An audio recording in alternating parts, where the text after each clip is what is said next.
Ladies and gentlemen, may I have your attention, please? The show starts in 3, 2, 1, go.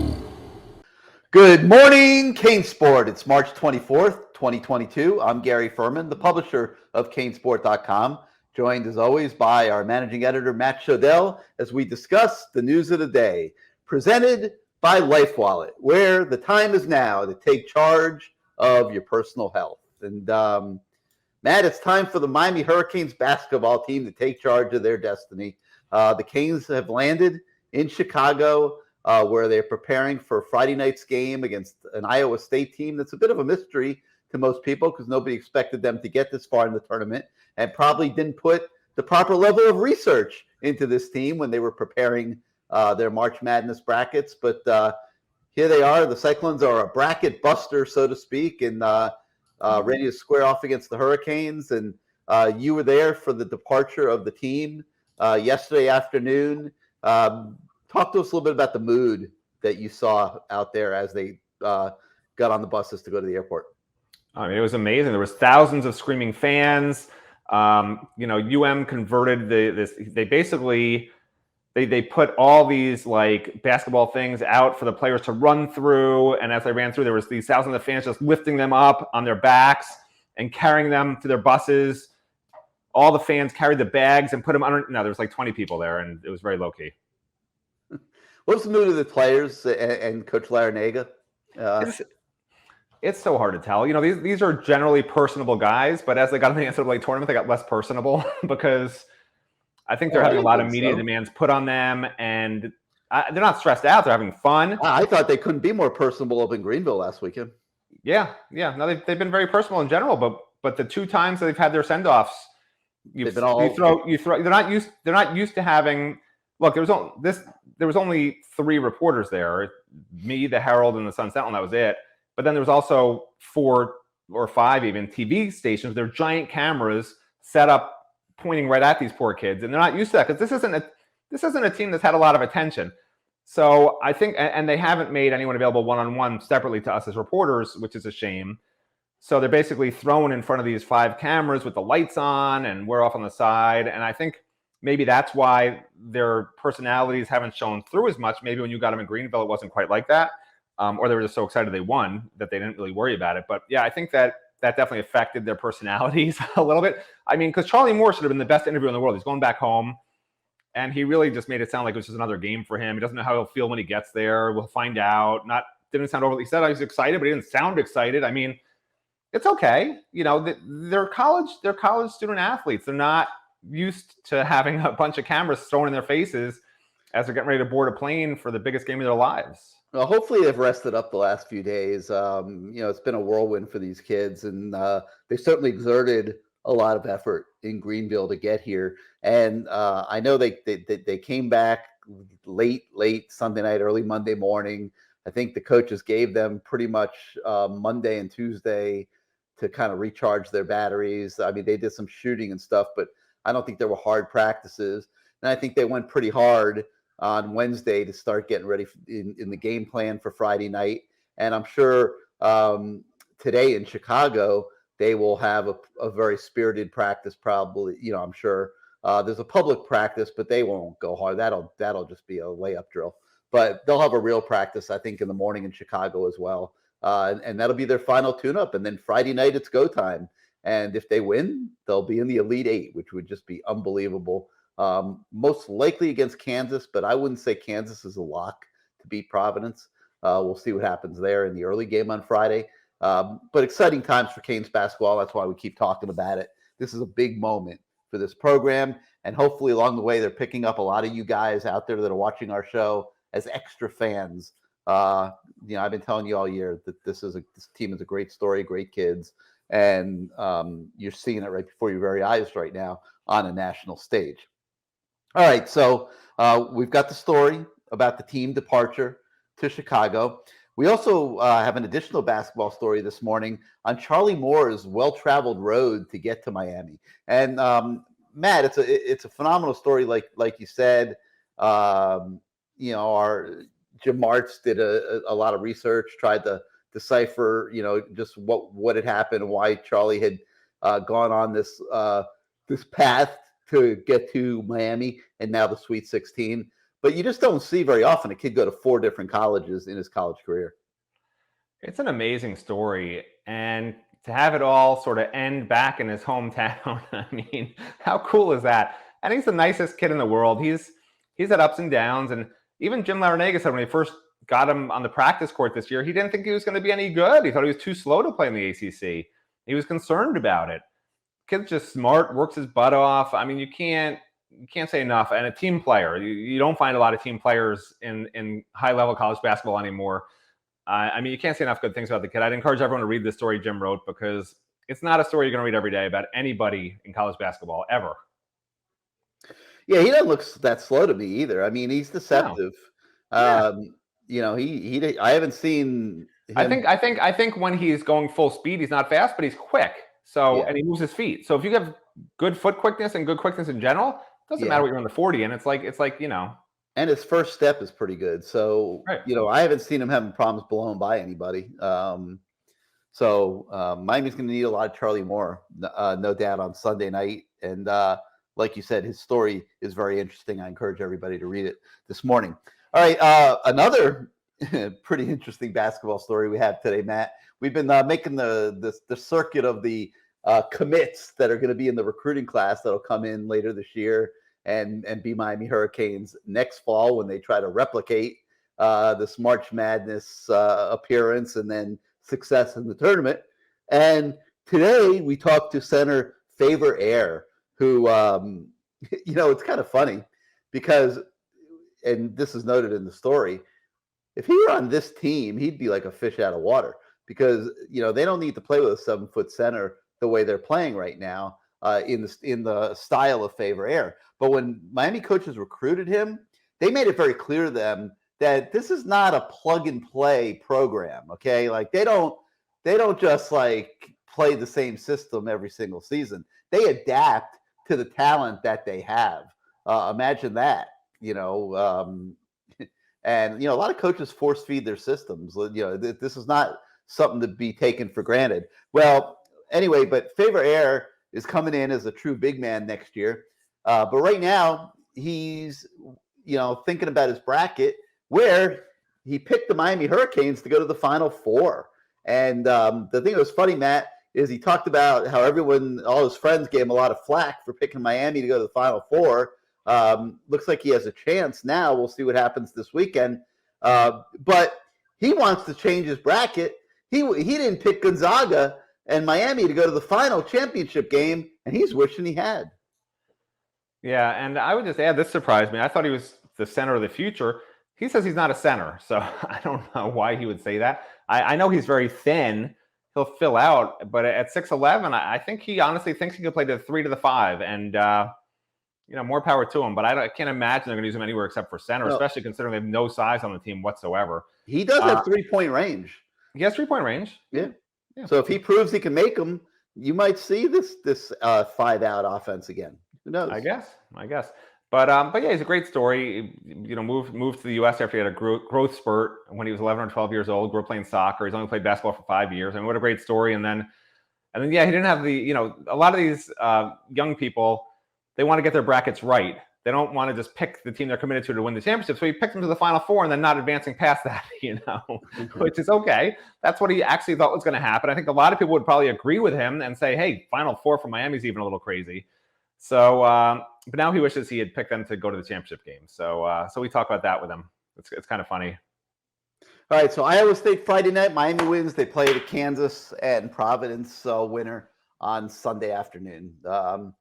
I'll be heading to Chicago. We'll have tons of coverage for you tomorrow, Saturday, and hopefully Sunday. So stay tuned for that. All right, the Canes football team returns to the practice field this morning, Matt, and I guess this is now practice 5 for the Canes. And the feedback that I've been getting is that the coaches are encouraged by the effort that they're getting from the kids while recognizing they do still have some holes to fill out there. And I think you're going to see, like I've said before, a lot of activity still in the transfer portal moving forward. But here we are, practice number 5, practice number 2 in pads. What are you looking to see out there today? Well, look, there are 19 guys out injured, right? So to me, spring is about just coaches evaluating what they actually have right now, trying to project the 19 guys that are hurt and seeing if they need to fill any holes with transfer guys. That's really, to me, what the spring's about. And of course, guys are going to get better and learn the system. So what I'm sort of looking for is they're sort of getting it almost to the halfway of spring practice. And guys have to start learning the playbook. From what I've been told, at least on offense, they're getting every single day. They're getting installs that's this thick. That's every single day. And they have to learn that all for the very next practice. They're totally overwhelmed. So what I'm looking for is for guys to start playing a little more naturally without thinking so much. To me, there are individuals who look great at times, but I think overall, I haven't been impressed by either side of the ball, but that's okay. I'm just telling the truth. You're not, if they look great right now, it would make no sense. It would just mean they're very simplistic in what they're doing and everyone understands it. I think it's good that they don't look good because now they know what they have to work on and they realize, hey, we have to learn the system. We have to start playing faster, blah, blah, blah, blah, blah, blah, blah. That's what spring ball is about. I don't want them to look good in the spring. I want them to look good in the fall, And, so yeah, just a steady progression. So today's practice, I'd like to see a couple more players make good plays, quarterbacks make some good throws. Maybe some of the drops the receivers are making, start eliminating those a little bit. Brashard Smith had just 3 obvious drops last practice, just the small portion I watched him.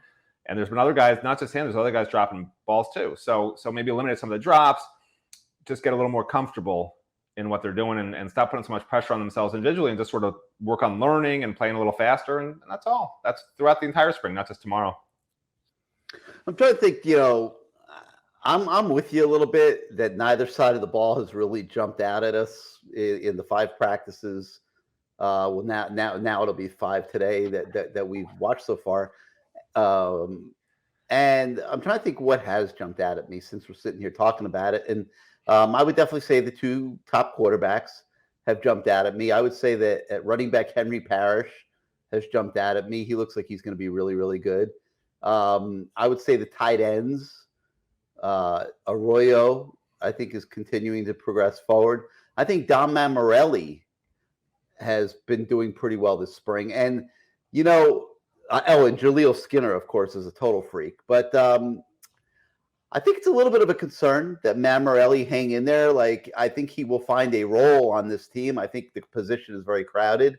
By the way, not to interject, but since you're talking about Mammarelli, I thought it was very funny when Stephen Field was asked about Mammarelli, and he's like, he even caught some passes today and looked good catching the ball, which basically tells us normally he's not so good catching the ball. I thought that was kind of funny. Yeah. So he's going to be a little, I think, overwhelmed by the competition at his position.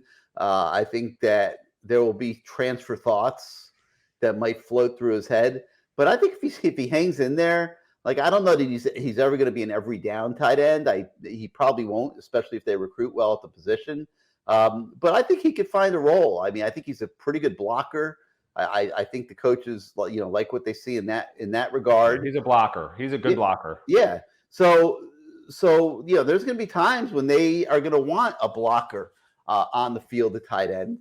And I think he could carve out a little niche for himself in that regard. But, I don't know if he'll be patient enough for that. We'll have to see what happens. I mean, there will be some kids that transfer at the end of spring, no doubt. But I really like what I'm seeing at the tight end position, at the wide receiver position. Keyshawn Smith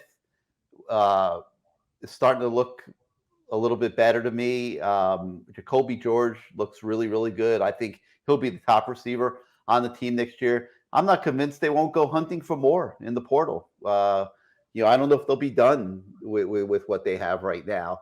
O-line, too hard for us to really say much right now about that. I can tell you the second team O-line looks awful. That's what I can tell you. I agree. There's no Zion Nelson looks amazing. Zion Nelson looks way better than maybe he had a health. I think he had a health problem last year that nobody knew about. But he looks like a different player this spring. He looks amazing. Agree. DJ Scaife has been doing very, very well. I don't think Scaife's going to stay. I don't know. Scaife at right tackle scares me because they thought the same thing last year. Last year, I agree. They thought the same thing last year, and he didn't have the strength or the quickness to play right tackle when you actually get up against a really good defensive end. And I'm not sure Miami has a defensive end that can say, "Hey, DJ, look at how bad I beat you." That's a problem. I agree. You're 100% correct. I can't believe I agree with you so strongly. No, but I do. I mean, it's a huge problem. I think the defensive end position is lacking a true pass rusher. I think there's going to be a big onus on Coach Salavea and even from a instruction mentor standpoint, Jason Taylor, to work with those kids and maybe try to come up with ways that they can gain edges here or there and do a little bit better job rushing the passer. But that's going to be a weakness on the team. There's no doubt about it.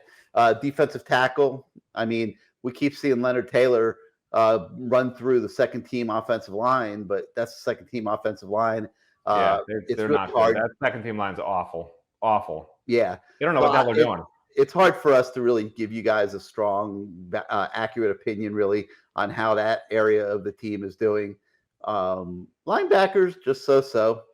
I still love my idea of playing James Williams down there as that. What do they call it? They call it. What is it? The Viper? They what's the word they've come up with for the striker? I'll look for it in a minute. By the way, are you taking the over or the under on Restrepo with 80 catches this year? What the hell's that got to do with what I'm talking about? Because you don't let me talk, so I'm calling back to what you were talking about earlier about the top receiver. You didn't even mention Restrepo, so I'm asking you: 80 catches, over or under? That would be 8.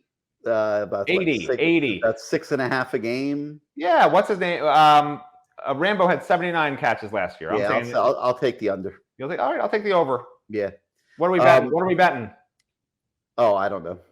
Whatever you want. How about I get to lead off Good Morning CaneSport, and you get to mute me whenever you want for a week. Okay. No problem. Perfect. So anyways, that position is called star. The star position. Yeah. Okay, sorry, I don't know why I said Viper, but same idea. Everybody has different names for it, but I think that I've been very clear about my opinion on this. I think for this defense to be really, really good, I think they need James Williams to make that move into the box and be that hybrid linebacker type of player. I think he can excel there. I think he could become a superstar there. Here's the problem with that. Okay. They basically turned one of the linebacker positions into nickel. So they're really playing a 4-2-5 a lot of the time, unless another team dictates it. So, he could be one of but the fifth of the five can be that. They have that star. I don't know. I think Wesley Bissainthe, Chase Smith. There's some other guys at weak side that you can play that I think are maybe better than than trying to put your fifth DB out there. I don't know. I mean. It's a tough call, and I know James wants to play safety. I'm not sure he can tackle the way you need. If you really want to have two linebackers, you need that guy to be a solid tackler. He just didn't do well Pro Football Focus grade-wise tackling last year, no matter what people want to complain and say I'm wrong. He didn't. He had a 40% grade or something crazy, under 50%. So, I'm fine with him at safety. If he wants to play safety and he's not tackling better to where coaches feel like he can really wrap up guys and just still trying to hammer him with his shoulder, leave him at safety, man. He's going to be a great safety or a great linebacker. Let me ask you a question. If you're not a good tackler, you can't play safety.